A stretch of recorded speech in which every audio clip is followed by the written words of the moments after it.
Public Works and Infrastructure Minister Dean Macpherson, I did say earlier on, updating the media on the ongoing independent investigation into a 800 million rand oxygen plant tender. Take you live there now. Or not even the bots chose to publish these call logs because they were so unbelievably amateurish. It was the next day that a media storm would emerge in the most vicious of ways and not seen since the days of state capture. On Tuesday, the 21st of January, Mr. J.J. Tabani published an opinion piece on Times Live where he alleged that I had bribed a journalist to attack the IDT and had interfered in its operations. He accused me of hiring cronies at the Construction Industry Development Board, or CIDB, despite the board being adopted and appointed before my term, and having not met the board of the IDT, despite having met them in November in the previous year. Political parties such as Action SA or ASA and the EFF quickly jumped onto this fight back campaign and became political extensions of this fight back in an effort to give it credibility. The next day, the EFF opened a criminal case against me at the Pretoria Central Police Station, showing printed copies of the very same email thread that I had provided the Star newspaper.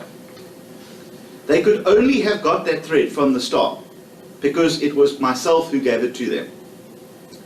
It should also be noted, and as a matter of record, that the police have never contacted me or interviewed me because they could see that there is no case to answer. Action SA, being the handbag carriers for disinformation that they are, called for my suspension and wrote to the Public Protector to request a formal investigation. Again, I have never had a single question asked of me by the Public Protector because there is nothing to answer. On social media, a series of AI-generated voice notes started to emerge, purportedly to show how I use derogatory terms to describe department employees and the President. Despite these AI voice notes having been discredited and Times Live itself issuing a public apology for placing the J.J. Tabani piece due to quote-unquote insufficient evidence of the allegations upon which highly critical opinions were made, both Action South Africa and the EFF has yet to apologize. They also haven't acknowledged or refused to acknowledge the involvement in a disinformation campaign to protect individuals and an entity mired in allegations of corruption and maladministration. But by this time, the damage had already been done, and officials felt emboldened to fight back against the work we are doing to clean up the department and the IDT. One must ask oneself, why was it necessary to go to these lengths to block and frustrate an investigation which was underway, and who stood to benefit? What was there to hide by creating fake call logs, AI voice notes, bot campaigns, and driving a social media campaign to try and discredit the investigation and myself? On whose behalf do these people and parties work for, and why? Is money being dispensed to opinion makers, politicians and political parties to partake in this attack? As the late former Public Enterprises Minister Pravin Gordhan said at the height of state capture when he faced a very similar and coordinated attack, he asked the public to connect the dots, and I asked the public to do the same in this instance. And I have no doubt that as the PwC investigation continues and the results are publicly released, it will be senior politicians and officials who are exposed. Let me be clear, I will not be deterred by smear campaigns or political pressure or even threats against my life. My mandate is to clean up the department and to make it an economic delivery unit, and that is exactly what I intend to do relentlessly. And despite the noise and the intimidation I've experienced, we remain determined to reach our goals. Ladies and gentlemen, I can now reveal that I have received feedback from the department and PwC that in February this year, at an introductory meeting between the PwC investigators and the board of the IDT, various officials and trustees who were appointed prior to my tenure made unjustified demands as prerequisites to cooperating with the investigation.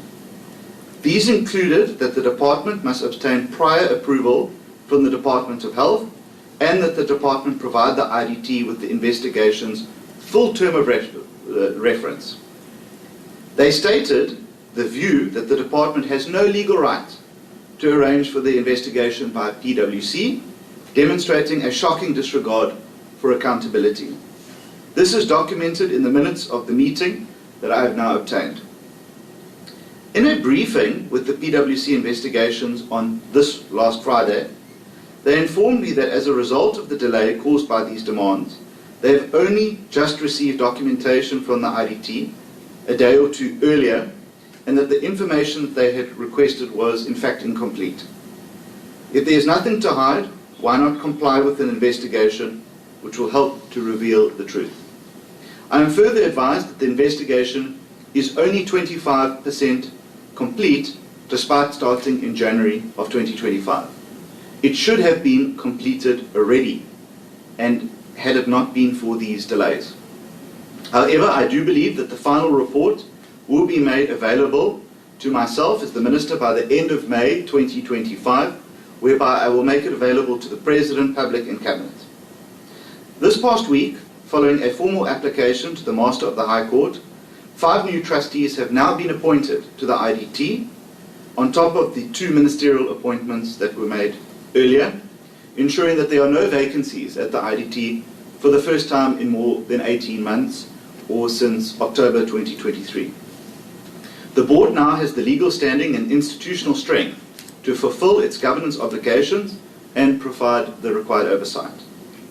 An application has now been launched against myself and the board in the Gauteng High Court by 2 entities where they seek to suspend and then set aside the appointments of the 5 members who filled the vacancies on the IDT board. This despite how urgently these appointments are needed in the circumstances. The application is, however, based on meritless grounds, and I'm fairly confident that it will be dismissed. I will be responding to them formally in due course in those proceedings. The same entities have also taken to social media to spread meritless accusations and to litigate these issues in the public domain to seek sympathy. I also want to say it's disappointing to see in the Sunday World this morning that the Black Business Council, who I have much regard for, has unfortunately also fallen into this trap as well. However, I want to emphasize that in my view, it's not a coincidence that the litigation comes in the context of the fight back that I have set out. The board will be meeting tomorrow to elect a new chairperson, and I urge them to ensure full compliance by all members and the executives with the PwC investigation. I also wish the board members well as they assist the board in embarking on the critical task of cleaning up the agency and restoring the IDT to its rightful position in delivering quality social infrastructure on time and on budget. And I look forward to the swift conclusion of the PwC independent investigation to ensure accountability, including potential criminal prosecution where necessary. Today, I would also like to announce that I'll be recommending to the board that they authorize lifestyle audits across senior personnel of the IDT. Furthermore, I can also reveal that the department is on track to ensure that the interview and selection process for the next board, whose term begins on the 5th of July 2025, will be completed on time to allow for a seamless and smooth transition. Ladies and gentlemen, I am also deeply concerned about the fresh revelations and allegations of tender rigging to favour companies as revealed by Amma Bongani this week. The reports show possible bid rigging and a 436 million rand project set for road rehabilitation in KwaZulu-Natal, with key documentation possibly being ignored. As I've detailed above, we have faced an active fight back as we work to clean up the IDT and restore good governance at the agency. It has not been easy, especially when one is accused of corruption and being subjected to very serious character assassinations.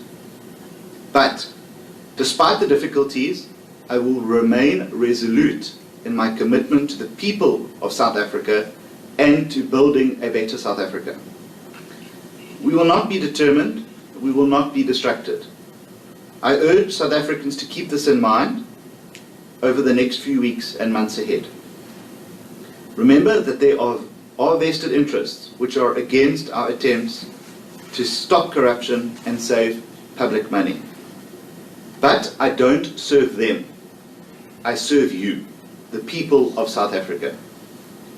The fight back would not be as coordinated and sophisticated if the individuals did not have so much to lose. And I have no doubt that there will be names and faces to those losers in time to come. But despite the political noise, the fight back, and the manufactured outrage, I am proud to say today that progress is being made. We now have a fully appointed board capable of performing all of its functions. We have a credible, independent investigation that is underway. And we have a department and an executive authority who is determined to root out corruption, and a public that deserves nothing less. I want to thank all of those public officials, those people who have been brave enough to come forward with information and evidence, despite very hostile circumstances towards them, the investigators and stakeholders who have worked tirelessly to uncover the truth. We are serious about the information you bring forward. Thank you very much, Marion. I think that we must, people are appointed to positions, or they apply for positions, to either run an organization or to be on a board. And I think that a culture of collective responsibility, which I've never particularly enjoyed or never subscribed to, doesn't help. And if people want to lead organizations, they must be held accountable for them.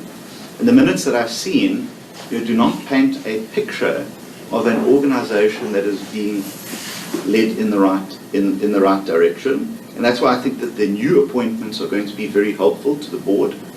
I think that the election of a new chairperson will be particularly welcome to bring stability. And then obviously the board will be able to look at all the facts and hold management accountable as they see fit. That is their job and their responsibility. I don't get involved in the operational matters of the entity. I see people keep saying that I interfere. I don't, because I can't, and I won't. That is for the board and senior management to do. In terms of, look, let's be frank with you, that there have been safety threats that have been made against me. They have been reported to the police, and the police is investigating those. Those have come directly from individuals, and they have come indirectly. And we have already seen the gentleman who was supposedly the director of bulking. He turned up dead. It was a supposed suicide. That's never really been confirmed. And so, this is dangerous territory that we're in. And so I rely on the SAPS to investigate these matters, and I also act on their advice with regards to my safety. With regards to the Deputy Minister, I of course received a handover report when I was appointed, and I then started to look into the matter of the IDT's performance. But at the end of the day, it is the Minister who is the sole executive authority as defined by the Deed of Trust and also the PFMA. So, I unfortunately have to shoulder the burden of responsibility of making sure that this entity is brought to where it is, and to make sure that its board is functional, and to make sure that the ministerial appointments are done correctly, and that the entire process of appointing a board is done correctly, which I am very convinced is the case. Perfect, Minister. Now moving on to the questions posed online. We've got 3 questions. The first is from Shannon, SABC Africa. Now that the IDT issue are open and public, what is the way forward for black-owned businesses to get non-financial and financial support from the IDT? When, how, etc.? The next one is from Lebogang from Jacaranda News. Just one at a time.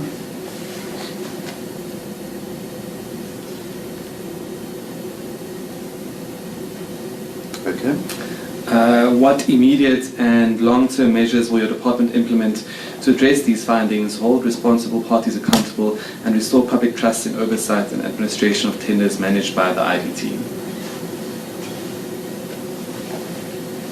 Okay. Final question is from Sinisipo from Business Day. Can the Minister elaborate on the remarks that his personal safety was threatened during the probe? Can the Minister share with the media minutes that the IDT officials sought to block the investigations by making these demands? Okay. Thank you, colleagues. So, I've been contacted by also many contractors, black-owned businesses that don't get paid, contracts aren't fulfilled, projects are overrun, or they are lost on awards when they felt that their bids were the most competitive. And I've always said that it is small black-owned businesses that actually have the most to lose when people aren't paid on time, when projects aren't completed on time, when issues of mismanagement in an entity affect them. They are the biggest losers. And so I'm deeply concerned around how this affects emerging contractors. But I'm also very concerned around the quality of social infrastructure that is being built. In fact, when I was in Limpopo a few weeks ago, a number of senior officials and politicians there expressed their concerns around, management fees that they have to pay, how projects are often delayed, and so, I think the way that even the IDT does its business has to be reimagined and relooked at, and what is the space for the IDT to operate in a changing infrastructure environment. Do they have a place in South Africa? Yes. Are they working in the most optimal way at the moment? I think the answer by the consecutive qualified audits answers that question. And so I think that it begins with a stable board, which we have now done, and that selection process, of course, for the new board in its new term will be completed. We've said that they are able to resume work on the 5th of July. I think when it comes to restoring trust, I think that there's a lot of distrust. I think that often I hear this term that it is myself who is causing reputational damage to the IDT. Well, I mean, I'm not the one who runs the organization or sits on the board. I think it's the decisions that are being taken that are causing reputational damage. And it's the costs associated with projects, and it is the incompleteness of projects, and it is the way that projects are being awarded that creates this so-called reputational damage. And if you want to work backwards from restoring the trust of the public, well then obviously you have to make sure that then what you say you're going to do, you do, that you deliver your projects on time and on budget, that all of the awards are done above any reproach or any accusations of not following processes. And I'm confident that the board now appointed and the one to come will be able to set the IDT onto a path of recovery where they become a trusted implementing agent for government. That's what we want. We want our public institutions and public entities to be trusted by the public. That is the ultimate purpose that I would like to see. I've spoken about issues of my safety in relation to this. With regards to the minutes, those are, I don't think that those would be possible to release at the moment, but I will take advice on that matter. If I can just also maybe, while I have a chance, James, I mean, if one goes onto social media, you see there's an account, it's called Agora Echo. I don't know who that is, but they go and tag every time parties like the EFF, Action SA, and a number of news outlets, and even individuals in the political realm. And they will go and post a picture like that of myself with a voice file, and they then go and create a very bad, I might add, they didn't spend a lot of money on it, but it was a very bad audio file where I'm supposedly having a conversation with someone either saying derogatory things about black South Africans or trying to sort of indicate some form of a tender manipulation.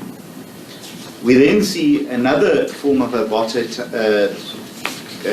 sort of a campaign where you have these pre-rehearsed lines that are then obviously sent out through a bot farm or through a particular WhatsApp group with hashtags Dean Macpherson exposed.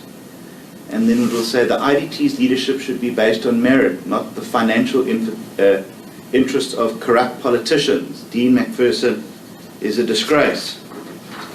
Then we have other ones like this, where someone called Hayes Africa will then post a bag or a block of money in 200 Rand notes, saying that if you comment with cash or a voucher using Dean Macpherson exposed, you can win, retweet and reply to win.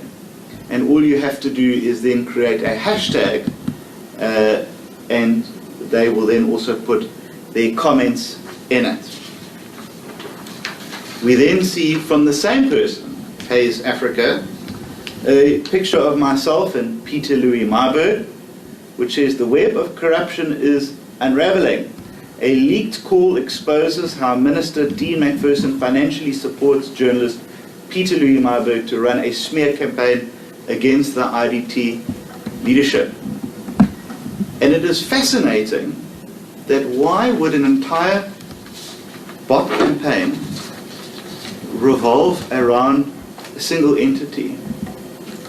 And I can only assume, I can only surmise that people in that entity are either paying for or working with people linked to controversial issues to try and create this public campaign. I hope none of you had the displeasure of reading the appalling so-called opinion piece from Mr. Tabani, And one has to ask, what prompted him to write something like this? And where did he get that information from? Again, talking around IDT, specifically around IDT. What was his interest in this matter? And there's often a refrain that is encountered colleagues, which says that, I'm only after, I'm trying to expose, or I'm trying to go after black people, therefore I'm racist. That often gets said.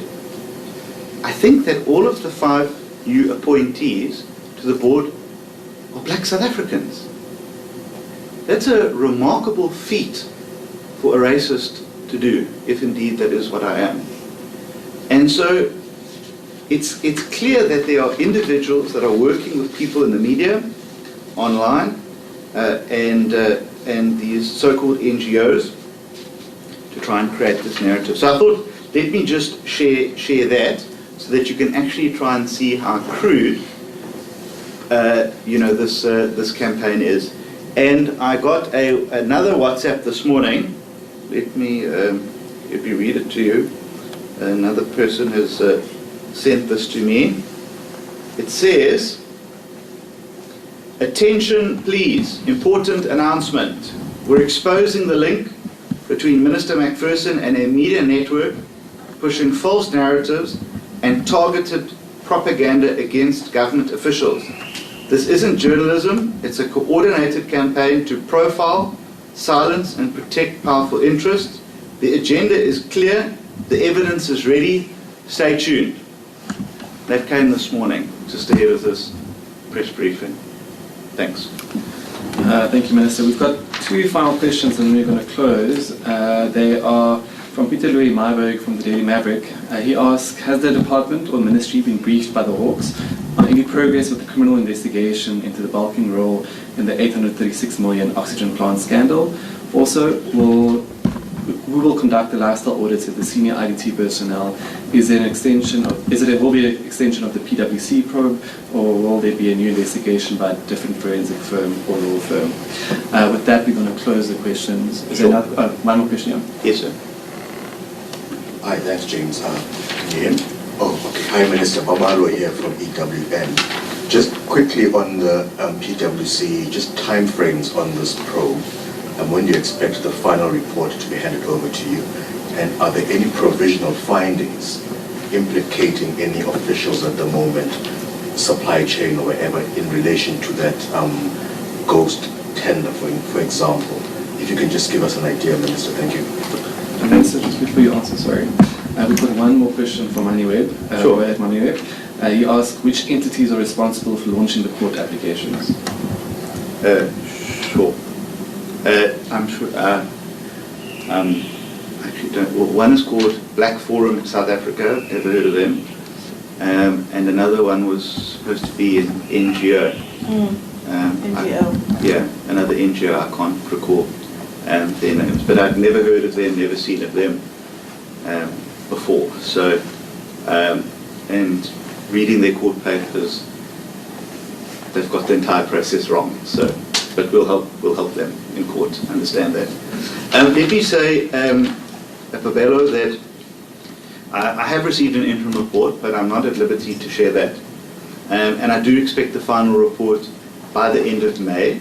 And I have also committed to the President in discussions with him that I will make that available to him, because it did have an effect on the donor funding community. And so I have a duty to make that available to him, to the public and to Cabinet, but I will definitely unpack that in its full, and we will make those findings available. Peter, I have not been briefed by the Hawks as yet. I don't want to interfere or intervene in the investigation. That is for them to do. I think that the Hawks are investigating should be a very clear signal that there's credible evidence. The Hawks don't, sort of chase after fairy tales. They go after credible evidence that is put before them. So I'm I'm sure that when they are ready to announce their action, they will.